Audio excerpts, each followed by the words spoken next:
Good morning students, sunrise education academy में आप सभी का स्वागत है। आज अपन पढ़ेंगे क्लास 11th के बीओ सब्जेक्ट का चैप्टर 2। ठीक है, तो अपने चैप्टर का नाम है फॉर्म्स ऑफ बिजनेस ऑर्गेनाइजेशन, यानी व्यापार संघों के प्रकार। ठीक है, यानी कि बिजनेस के अंदर जो बिजनेस करते हैं उसमें किस टाइप से कितने प्रकार में उसको चलाया जा सकता है, यानी कि अकेले व्यक्ति चला सकता है या उसमें पार्टनरशिप होती है तो पार्टनरशिप में कितने मेंबर्स हो सकते हैं, कितने मिनिमम मेंबर, मैक्सिमम मेंबर, तो वो सारी चीज़ इसमें पढ़ेंगे। ठीक है, तो सबसे पहले अपन स्टार्ट करते हैं इंट्रोडक्शन से। इंट्रोडक्शन यानी परिचय। If one is planning to start a business और is interested in expanding and existing one and important decision relates to the choice of the form of organization. Various form of business organization from which one can choose the right one includes. यदि कोई व्यक्ति कोई व्यापार शुरू करना चाहता है या पूर्व स्थापित व्यापार को विस्तार देना चाहता है तो व्यापार के प्रकार के संबंध में निर्णय करना अत्यंत महत्वपूर्ण होता है। यानी कोई व्यक्ति अगर बिजनेस स्टार्ट करना चाहता है, चाहे वो न्यू बिजनेस हो या पुराना बिजनेस जो है उसको वो बढ़ाना चाहता है, तो इसके लिए सबसे पहले जो बिजनेस ओनर है वो उसके बारे में ये प्लान करेगा कि उस बिजनेस को किस तरीके से करना है और उसमें क्या डिसीजन लेना है, वो सबसे महत्वपूर्ण इम्पोर्टेंट बात होती है। ठीक है, व्यापार संघों या संगठनों में निम्न प्रकार है जिनमें से कोई व्यक्ति वांछित प्रकार का चयन कर सकता है। यानी कि अब उसने डिसीजन ले लिया है या न्यू बिजनेस स्टार्ट करना है या पुराना जो बिजनेस है उसको बढ़ाना है, तो अब वो किस टाइप का बिजनेस करे ताकि उसके आगे फ्यूचर में उस बिजनेस से रिलेटेड कोई प्रॉब्लम नहीं आए। तो उसके लिए यहाँ पर 5 तरह के अलग अलग प्रकार बताए गए हैं, जिसमें फर्स्ट है सोल प्रॉपर्टीशिप, यानी कि एकल स्वयं का स्वामित्व। सेकंड है जॉइंट हिंदू फैमिली बिजनेस, यानी संयुक्त हिंदू परिवार व्यापार। थर्ड है पार्टनरशिप, यानी भागीदारी। फोर्थ है कोऑपरेटिव सोसाइटी, यानी सहकारी संस्थाएं। और फिफ्थ है जॉइंट स्टॉक कंपनी, यानी संयुक्त स्टॉक कंपनी। तो इन 5 तरह के प्रकार के हिसाब से बिजनेसमैन जो है अपना बिजनेस स्टार्ट कर सकता है। इसमें से कोई भी एक टाइप जो है वो अपने बिजनेस में चलाएगा। चाहे तो वो अकेला करना चाहता है तो एकल या स्वयं स्वामित्व रखेगा। अगर फैमिली मेंबर्स को इंक्लूड करना चाहता है तो इसमें आएगा संयुक्त हिंदू परिवार व्यापार। अगर और कोई दूसरा पार्टनर लेना चाहता है तो वो भागीदारी पार्टनरशिप में आ जाएगा। इस प्रकार से अलग अलग बिजनेस जो है वो चलाएंगे। तो अभी अपन पढ़ेंगे, सबसे पहला अपना जो टॉपिक था सोल प्रॉपर्टीशिप, यानी एकल या स्वयं स्वामित्व।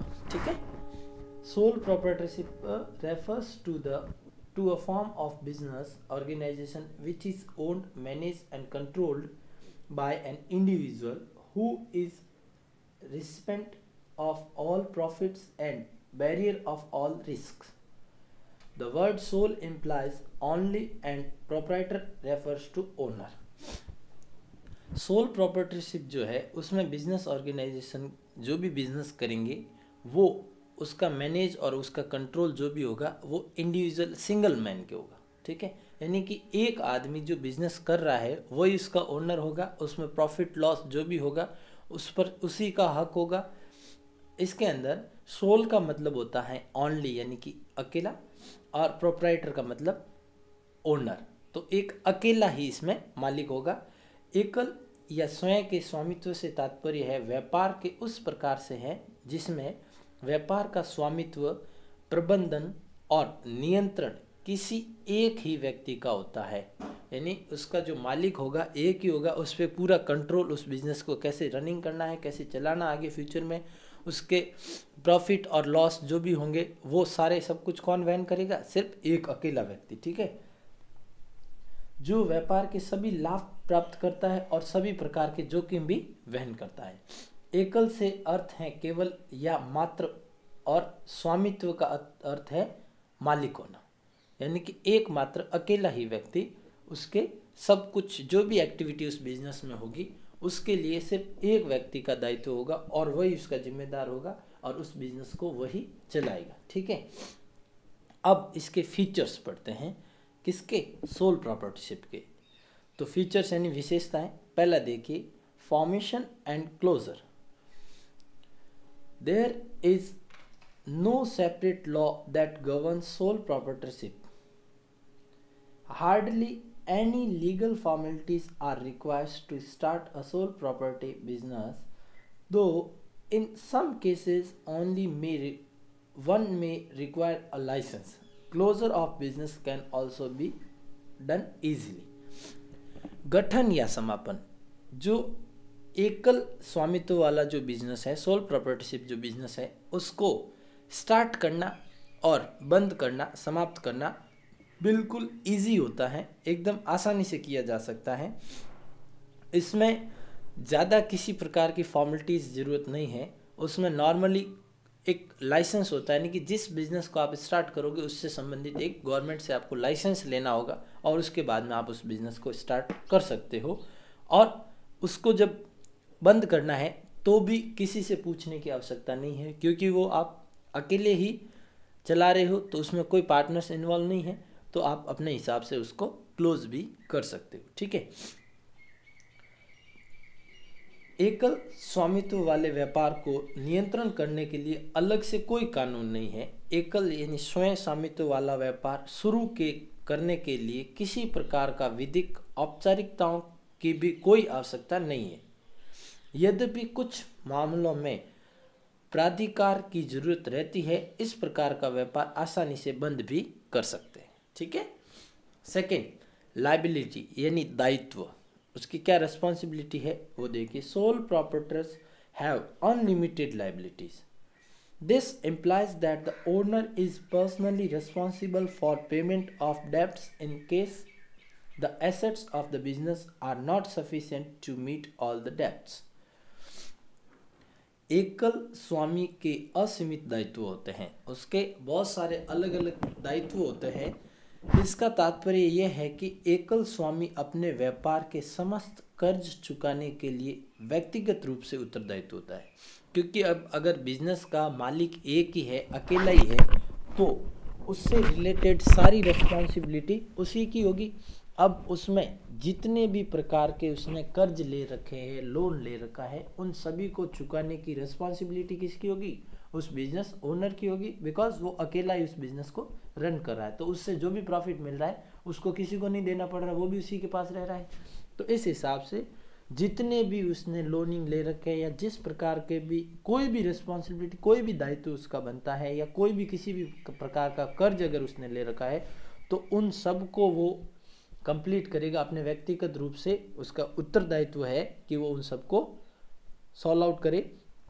यदि व्यापार की संपत्तियां सभी कर्ज पूरे करने के लिए यथाश्रेष्ठ ना हो, अगर व्यापार फॉर फ्यूचर आगे कभी बिजनेस जो है वो किसी कारण से क्लोज हो जाता है, तो उसके एसेट्स, फिक्स एसेट्स वगैरह सभी बेचने के बाद में भी अगर कर्ज पूरा नहीं होता है, तो वो कर्ज चुकाने के लिए वो बिजनेस का जो ओनर है वो रिस्पॉन्सिबल होगा, उस बिजनेस से रिलेटेड जो भी कर्ज बकाया है। ठीक है, अब तीसरा अपना है sole risk bearer and profit recipient. ठीक है, यानी एकल अकेला स्वयं जोखिम वैन या लाभ प्राप्त करता। अब सिंगल कोई बिजनेस अगर स्टार्ट करेगा कोई व्यक्ति, तो अगर वो अकेला ही मालिक है तो ऑब्वियसली सीधा सीधा है कि उसका जो भी प्रॉफिट होगा वो भी वो अकेला ही लेगा, या लॉस होगा वो भी वो अकेला व्यक्ति ही लेगा। The risk of failure of business is borne on all alone by the sole proprietor. However, if the business is successful, the proprietor enjoys all the benefits which become a direct reward for his risk bearing. ठीक है, एकल अकेला जोखिम वाहक व लाभ प्राप्त करता। अब व्यापार के असफल हो जाने पर का जोखिम पूरी तरह से अकेला या स्वयं स्वामी उठाता है। अगर बिजनेस फॉर फ्यूचर कभी फेल भी हो जाता है तो उससे संबंधित कोई भी लॉस हुआ, कोई भी जोखिम हुआ, तो वो किसका रहेगा? उस अकेले बिजनेसमैन का, ठीक है। फिर भी यदि व्यापार सफल रहा और वो सक्सेसफुल हो जाता है तो इस जोखिम को उठाने का उसे सीधा प्रतिफल प्राप्त होता है, यानी कि उसने जो रिस्क उठाई है उसका जो प्रॉफिट होगा वो भी किसको मिलेगा, सिर्फ उस अकेले व्यक्ति को। तो इस जोखिम को उठाने का सीधा प्रतिफल प्राप्त होता है और वह व्यापार के सभी लाभ अकेले प्राप्त करता है और फिर उससे व्यापार से जो भी प्रॉफिट होता है वो सब कुछ उसी व्यक्ति को मिलता है जो इसका ओनर है, ठीक है। फोर्थ, कंट्रोल यानी नियंत्रण। The right to run the business and make all decisions lies absolutely with sole proprietor. He can make or carry out his plan without any interference from others. अब जो business है उसको चलाने के लिए कुछ डिसीजन होते हैं, कुछ कंट्रोल भी होना जरूरी है, ठीक है। तो उसको नियंत्रण करने के लिए व्यापार को चलाने और उससे संबंधित सभी निर्णय लेने का अधिकार पूरी तरह से एकल स्वामी को होता है। यानी कि उसके अंदर जो भी बिजनेस रन हो रहा है उसके अंदर किसी भी प्रकार की प्रॉब्लम आती है या कोई डिसीजन लेना है तो समस्त जवाबदारी, जो भी रिस्पॉन्सिबिलिटी होगी वो किसकी होगी, स्वामी की होगी। और वो डिसीजन लेने के लिए बिल्कुल फ्री है, वो अपने फ्रीडम के हिसाब से उसके अकॉर्डिंग बिजनेस को चलाने के लिए जिस हिसाब का डिसीजन लेना है वो उसमें ले सकता है। इसमें बाहर का कोई इंटरफेरेंस नहीं होगा। वह बिना किसी अन्य व्यक्ति के हस्तक्षेप के अपने व्यापार के संबंध में योजना बनाकर उसे कार्यवाही कर सकता है। वो किसी दूसरे व्यक्ति का इंटरफेरेंस नहीं कर सकता इसमें और वो अपने हिसाब से डिसीजन लेके उसका सॉल्यूशन निकाल सकता है, ठीक है। फिफ्थ, नो सेपरेट एंटिटी, यानी कि कोई ऐसा बिजनेस होता है जिसके उसके नाम के कारण वो फेमस होता है, लेकिन अगर अकेला है, एकल है, तो उसमें बिजनेसमैन जो ओनर है उसकी और उस बिजनेस की कोई अलग से आइडेंटिटी नहीं होती है, कोई अलग से एंटिटी नहीं होती है। वो देखिए, in the eyes of the law, यानी कानून की दृष्टि में, no distinction is made between the sole trader and his business, यानी एकल व्यापारी और उसके व्यापार के बीच में किसी प्रकार का भेद या अंतर नहीं है। As a business does not have identity separate from owner, क्योंकि व्यापार की उसके मालिक से कोई अलग पहचान नहीं होती। कोई भी बिजनेस है वो उसके मालिक के द्वारा पहचाना जाएगा कि ये जो शॉप है या जो बिजनेस है उसका मालिक कौन है, कोई भी XYZ उसका जो मालिक होगा उसके नाम से ही उसकी पहचान होगी या उस व्यक्ति की पहचान जो उस बिजनेस के नाम से होगी। यानी कि इन दोनों की कोई अलग से सेपरेट एंटिटी नहीं होती है। लॉ की, कानून की नज़रों में दोनों है जो इक्वल हैं और दोनों का जो ओनर है उनकी दोनों की आइडेंटिटी, यानी बिजनेस की और उसके ओनर की दोनों की आइडेंटिटी एक ही रहती है। Sixth, lack of business continuity. The sole proprietorship business is owned and controlled by one person. ये जो एकल बिजनेस है इसमें वो जो भी मालिक होगा उससे ही कंट्रोल किया जाएगा और उसमें अकेला व्यक्ति ही कंट्रोल करेगा। Therefore death, physical alignment and bankruptcy of sole proprietor will have direct and detrimental effects on the business and may even cause closure of the business.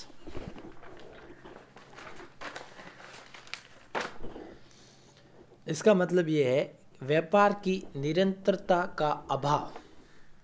चूंकि एकल स्वामित्व के व्यापार का संचालन निरंतर उसके एक ही मालिक द्वारा किया जाता है, अतः मृत्यु, शारीरिक बीमारी या बैंक धोखाधड़ी का सीधा प्रभाव व्यापार पर पड़ता है।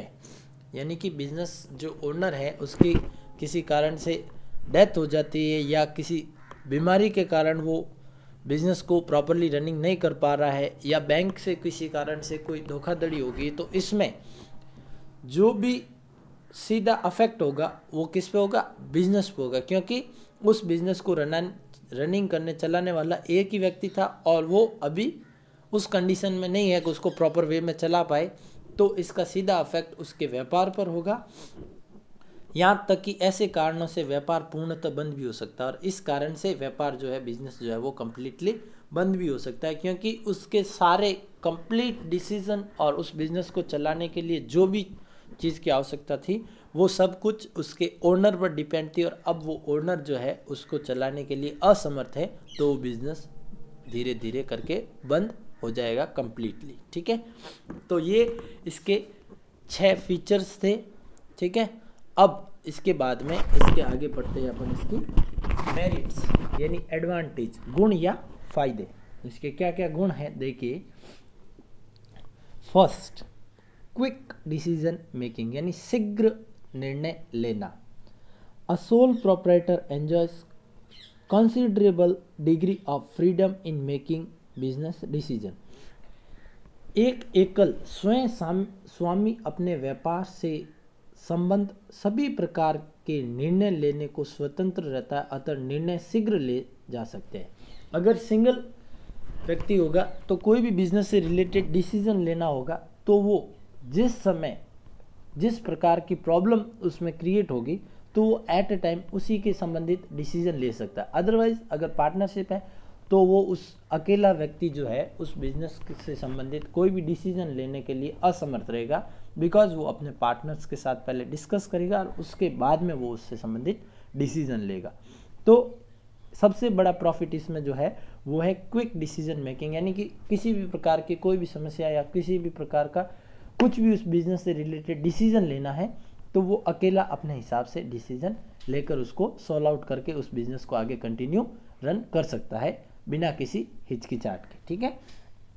Second, confidently of information. Sole proprietor decision making authority enables the proprietor to keep all the information related to business operations confidential and maintain secrecy।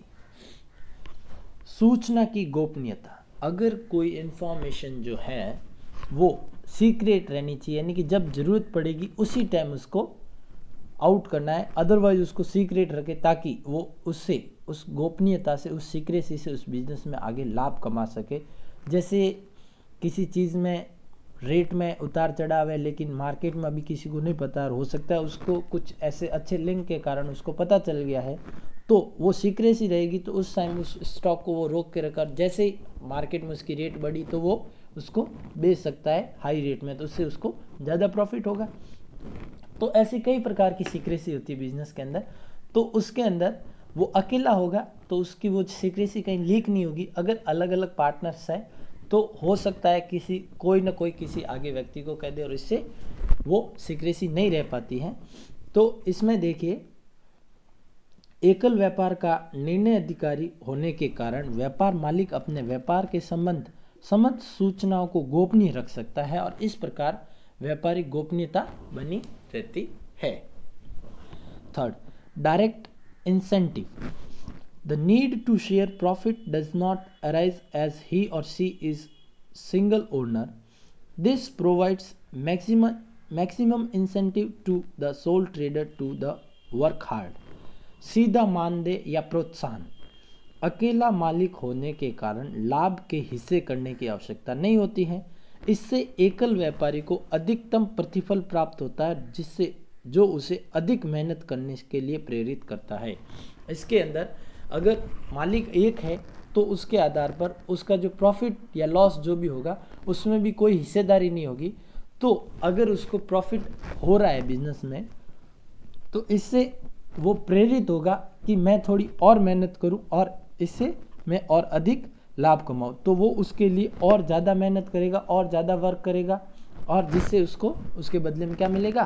Profit. ठीक है, तो ये एक तरह का उसके लिए प्रोत्साहन है कि जितना ज़्यादा वो वर्क काम करेगा, जितना ज़्यादा मेहनत करेगा, उससे उसको उतना ही प्रॉफिट मिलेगा। उसमें उसके हिसाब से किसी को भी उसको प्रॉफिट में शेयर करने की ज़रूरत नहीं है, क्योंकि वो मेहनत कर रहा है तो उसके बदले का जो भी प्रॉफिट है वो उसको ही मिल रहा है। अगर उसमें 2 या 2 से अधिक पार्टनर होते हैं तो एक व्यक्ति मेहनत करता है लेकिन जो प्रॉफिट शेयरिंग रेशियो है वो सभी में अलग अलग डिवाइड होता है, लेकिन इसमें उसका जो प्रॉफिट है वो अकेले को उसको सीधा मिलेगा। ठीक है। Fourth, sense of accomplishment. There is a personal satisfaction involve in working for oneself but also instills in the individual's a sense of accomplishment and confidence is one's ability. उपलब्धि का भाव या एहसास होना, कार्य या अपना कार्य करने में न केवल व्यक्तिगत संतोष का अनुभव होता है बल्कि अपनी उपलब्धि से अपनी योग्यता पर आत्मविश्वास भी रहता है। यानी कि कोई भी व्यक्ति अगर कार्य करता है तो वो कार्य कर कर अपना काम करके खुद को सेटिस्फाइड कर सकता है, बट उसके साथ साथ उसके अंदर आत्मविश्वास भी बढ़ता है कि मेरी योग्यता के अनुसार मैं इतना प्रॉफिट अर्न कर सकता है या मैं इतनी कमाई कर सकता हूं, तो उससे उसके अंदर सेटिस्फैक्शन के साथ साथ आत्मविश्वास भी बना रहता है। ठीक है। एंड द फिफ्थ पॉइंट है ease of formation and closure, यानी गठन और समापन में आसानी। Ease of formation and closure, an important merit of sole proprietorship is the possibility of entering into business with minimal legal formalities, as sole proprietorship is the least regulated form of business. It is easy to start and close the business as per the wish of owner. गठन और समापन आसानी से। एकल स्वयं स्वामित्व वाले व्यापार का एक महत्वपूर्ण गुण यह है कि ऐसे व्यापार न्यूनतम विधिक औपचारिकताओं की आवश्यकताओं की संभावना से शुरू किया जा सकता है। चूँकि ऐसे व्यापार में रूप में संचालित व्यापार नियम कम होते हैं, अतः यह स्वामी इच्छा अनुसार शुरू या बंद भी कर सकता है। इसको इस टाइप के बिजनेस को जो बिजनेसमैन है वो आसानी से स्टार्ट भी कर सकता है और उसमें फेलियर हो जाता है तो वो उसको बंद भी कर सकता है। वो उसके ऊपर डिपेंड करता है कि वो क्या डिसीजन लेता है। इसमें किसी प्रकार से ज़्यादा कोई औपचारिक यानी कि ज़्यादा कोई फॉर्मेलिटीज़ नहीं होती है, तो इसलिए वो उसको आसानी से स्टार्ट भी कर सकता है और आसानी से उसको क्लोज भी कर सकता है। ठीक है। अब अगला टॉपिक है अपना लिमिटेशन। ठीक है। लिमिटेशन यानी सीमाएं। तो फर्स्ट है लिमिटेड रिसोर्सेज, यानी सीमित संसाधन। इसकी क्या क्या सीमाएं वो देखिए। Resources of the sole proprietor are limited to his or her personal saving and borrowings from others. Bank and other lending institutes may hesitate to extend a long-term loan to the sole proprietor. एकल स्वामित्व के पास इसकी व्यक्तिगत बचत से अन्य लोगों से लिए गए सीमित संसाधन होते हैं। अब कोई बिजनेसमैन मान लो बिजनेस स्टार्ट कर रहा है तो उसके अंदर कोई पार्टनर्स नहीं है, तो उसके पास उसका खुद का जो मनी होगा, जितनी सेविंग्स होगी, उसी से वो बिजनेस स्टार्ट कर सकता है। यानी कि वो ज़्यादा उसके अंदर इन्वेस्ट नहीं कर सकता है, उसमें एक लिमिटेड इन्वेस्टमेंट वो कर सकता है। और इसके साथ साथ बैंक या अदर जो लैंडिंग इंस्टीट्यूट है वो भी उसको लोनिंग देने के लिए हिचकिचाते हैं, हेजिटेट होते हैं, क्योंकि अगर किसी कारणवश वो उसको कंप्लीट करने में नहीं समर्थ हुआ तो उनके पास भी लॉस रहेगा।